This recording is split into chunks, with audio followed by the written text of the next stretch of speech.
Hello everyone, welcome back to my YouTube channel, and today's video is going to be based on my car. I thought it was very suited speaking about my driving experience and sitting in the car that I cannot drive. I haven't been in this car for a few weeks now. I have been overwhelmed by my whole driving experience. I haven't wanted to be in my car or drive my car because I don't have any of my tests booked, I don't have any lessons booked in. I can't legally drive my car on my own, so I have no motivation to be in it. There is just no excitement anymore, and that is something that I wanted to talk to you guys about. I feel like with your whole driving experience, it's usually quite a steady path. Even though people do fail, people can fail like 10 plus times and they can just rebook their next test. And I feel like something that is very different about this time. So I'm literally filming this on the hottest day, but unfortunately for a lot of us who have been trying to get through 2020, which is now carried through to 2021, it hasn't been a smooth ride.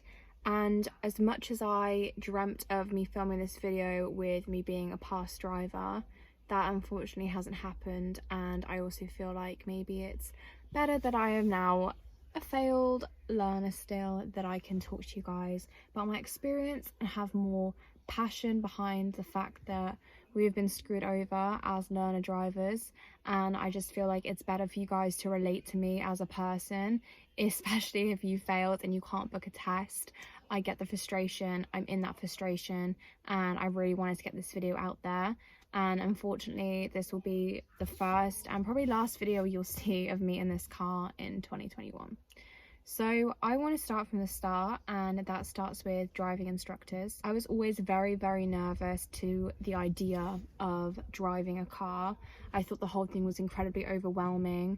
I was very nervous for my first lesson, very nervous. And I ended up having my first lesson on my 17th birthday, and I turned 17 February 2019.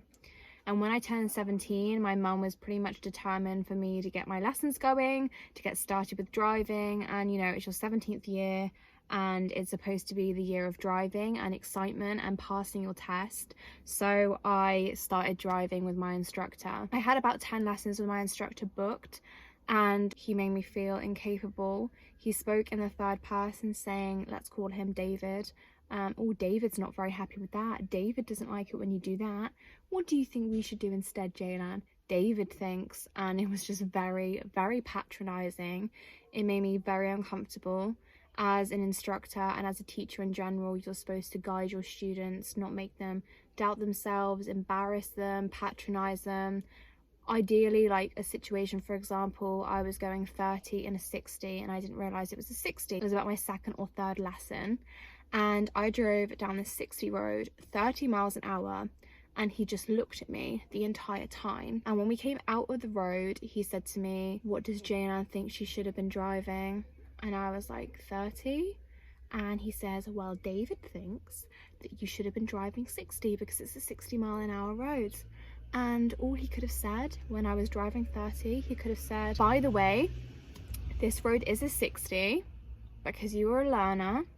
Here's how you can recognize that this road is a 60, how to differentiate it from 30 roads, you know, 50, 40s. Just give me an idea of how to recognize the difference between different roads, because obviously I wasn't aware. Him saying that it was a 60 whilst I was driving a 30, all it did was embarrass me. And it brought my confidence down, and I still couldn't tell you the difference between a 60 and a 30. Obviously I can now. Once that had happened and we stopped with the lessons, I had got my first car. With my first car, I didn't really know what to look for. My mum didn't really know what to look for, and we were doing it on our own. We got this car. It was kind of like rubbish, but I guess it's like first car vibes. I'll insert a photo now. And I really loved this car, and I would drive around and I practiced with my mum. And unfortunately, because I didn't get along with my first instructor, my mum was trying to look for other instructors, but we couldn't actually afford to get lessons at the time because lessons were very expensive, and my mum again was doing it on her own. And I hadn't had a job at the time. I was in sixth form studying A-levels, and I wanted that to be my main source of focus. So it was partly on my part as well. I could have taken on, you know, doing some work as well, making money towards my driving lessons, and I know a lot of people do, and I'm obviously incredibly grateful my mum let me kind of focus on my studying before I thought about getting a job. I focused on my studying, and I'm so grateful for that because I did really well. I was at a state where I had a new car, I was practicing in that, but I hadn't had any professional lessons since my first instructor, and to be honest, I was quite traumatized. I wasn't ready to, you know, be with anyone else. So there were like 3 or 4 months in between that and me getting a new instructor. I got my new instructor and she was very, very encouraging, saying that I was doing really well and that I was a really, really good driver. And she wasn't critical in any sort of way, but that also kind of hindered it for me because I obviously didn't know enough, and that was evident in the first test I took. So she was saying that I was a really, really good driver, the practicing in my own car really paid off, and that I was fully capable and fully ready for my test. The issue with this is that I wasn't ready, and because she wasn't critical, she couldn't guide me on how to be a passing driver. So I was a good driver in the sense that I drove like every other car on the road, but that's not good when you're passing your test. There are technical things you need to know. It's just simply mirror checks. Like, I would only look in my rearview mirror. I didn't look at the sides. I didn't use my blind spots. And looking back at that now, I really wasn't test ready, and I do understand that.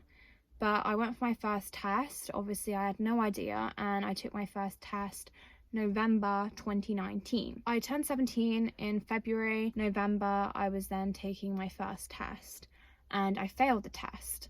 And I failed because I wasn't very good at being cautious on roundabouts. Because I had had so much experience in my own car, I kind of adjusted to being like a, not necessarily a normal driver, because obviously I failed the test. I was a very confident driver because I was like on my own with my mum.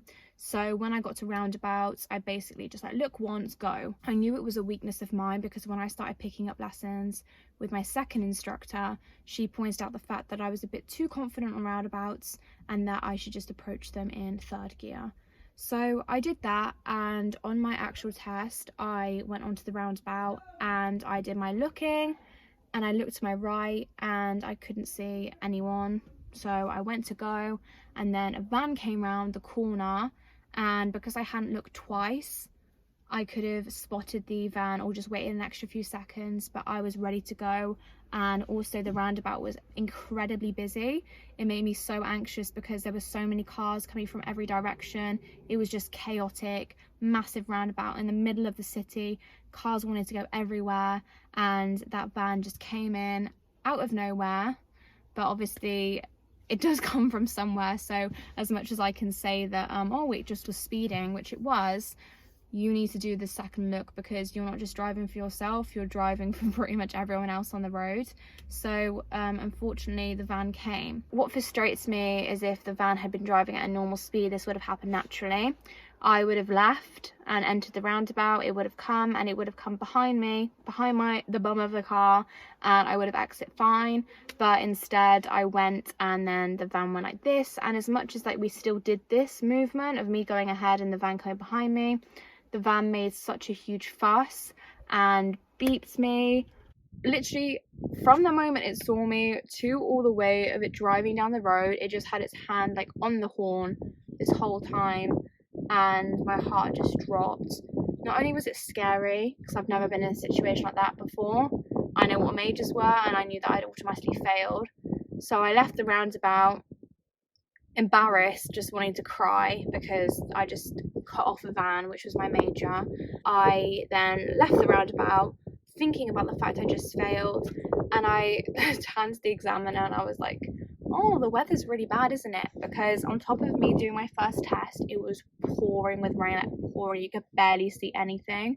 And I exited the roundabout, and when I exited it, there was a temporary speeding sign, so it had gone from like a 60 to a 45 or something, and I missed it, which meant I got a second major, which was for speeding. So I failed, and I was driven back by my female instructor, and I got home and I just cried because I was just so upset. It's just the stress and it's the anxiety and thinking you're going to pass when you've got an instructor telling you how good you are and then not actually passing. So I failed the test, and my instructor said to me, you are a good driver.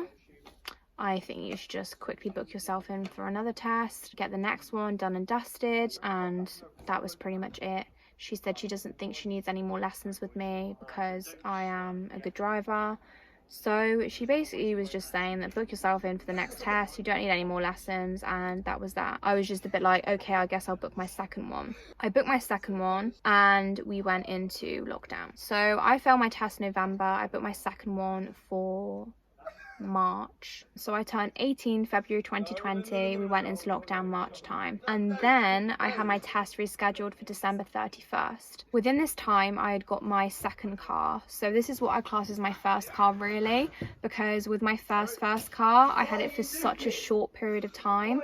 Because the MOT had failed and stuff, I ended up getting this car, and I was driving to and from school. I was driving anywhere and everywhere. I was having so much experience on different roads. I hadn't had any lessons because my instructor basically let me go, and we were looking for a third instructor because I felt with the second one she hadn't pointed out any of my mistakes or any of my flaws, and I felt like I wasn't going to make any progress with her. So I was looking for a third instructor.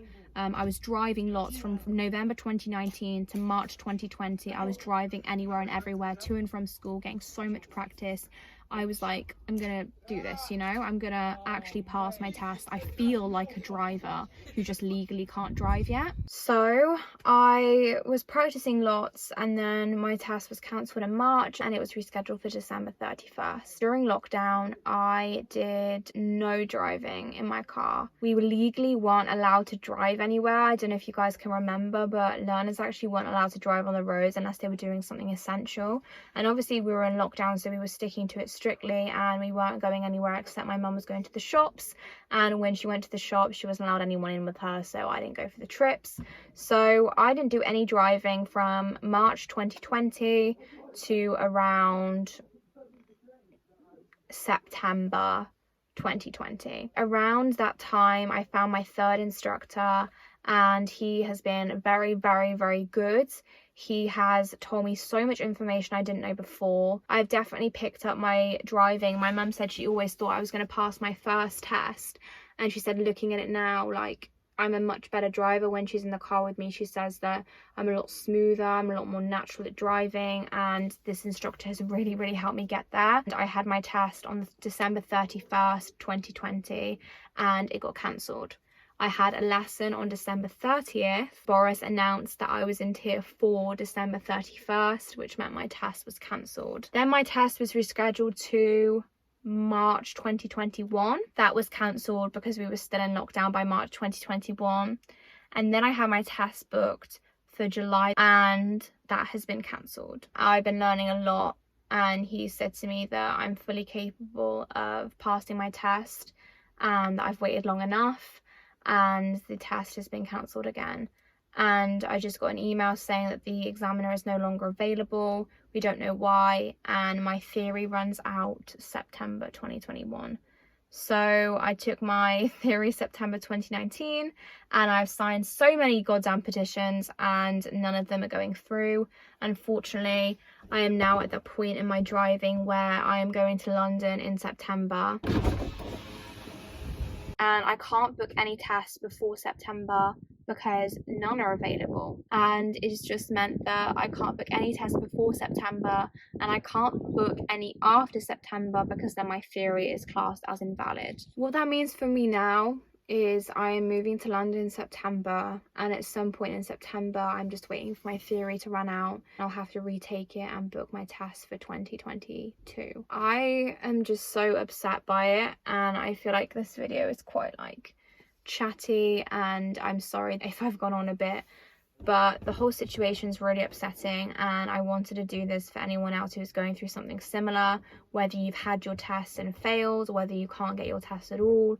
I really just wanted to make you aware that you are completely not alone, and I get what you're going through, and I don't think I'll be able to drive this car until next year. If I'm lucky. The test is so blocked, I don't know when I'm going to be able to get one in, and when I'm in London I don't know how frequently I'll be able to take lessons and come home. I don't know where I'll be taking my test, I don't know where I'll be practicing my driving.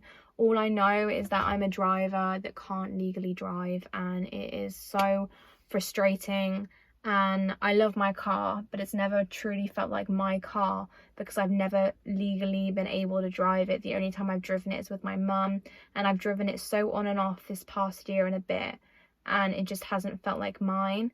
And I walk past it because it sits on my drive. I walk past it every single day, and I just look at it and think, I wish I could drive you. And just depending on my mum still is so frustrating to ask her if she can take me places to meet my friends who can drive. I know that there's no time limit on passing your test at all. Like, a lot of people would look at me and say you're only 19, but I have my brother who's 17 and he's already thinking about driving, and it feels weird that my younger brother might even pass his test before I can.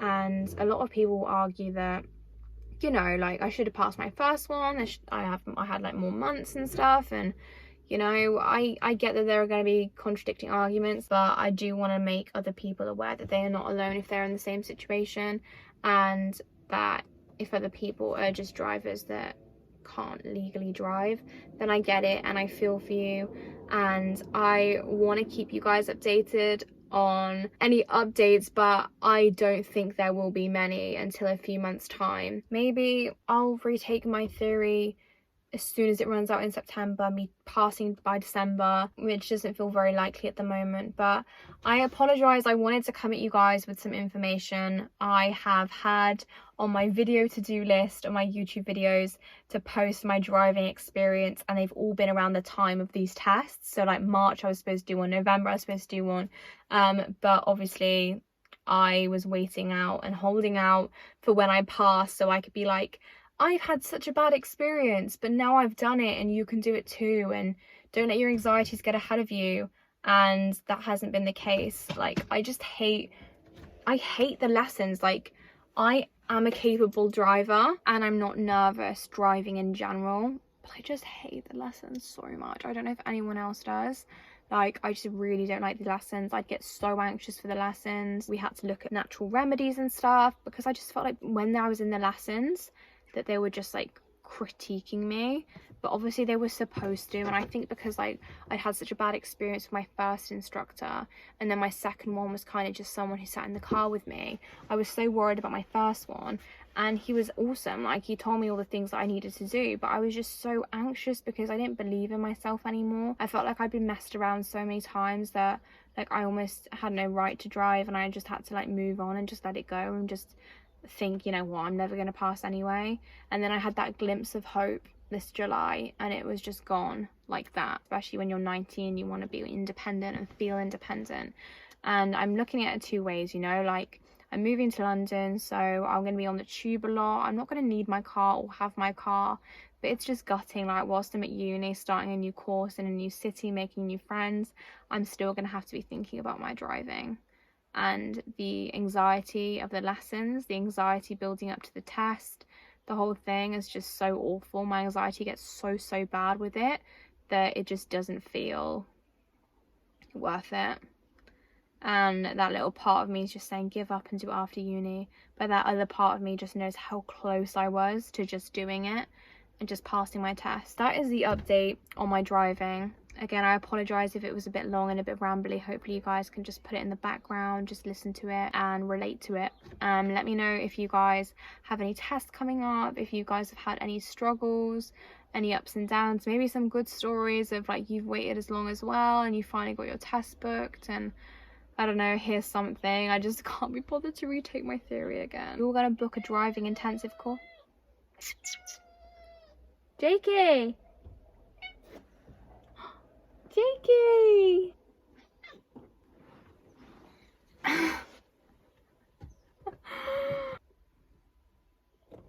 He just stood up.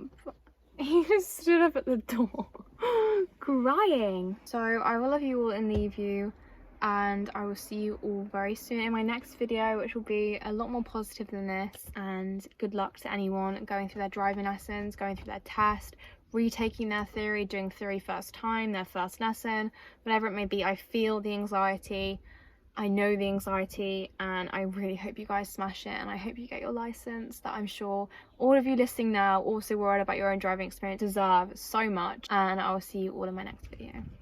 Goodbye. What you doing?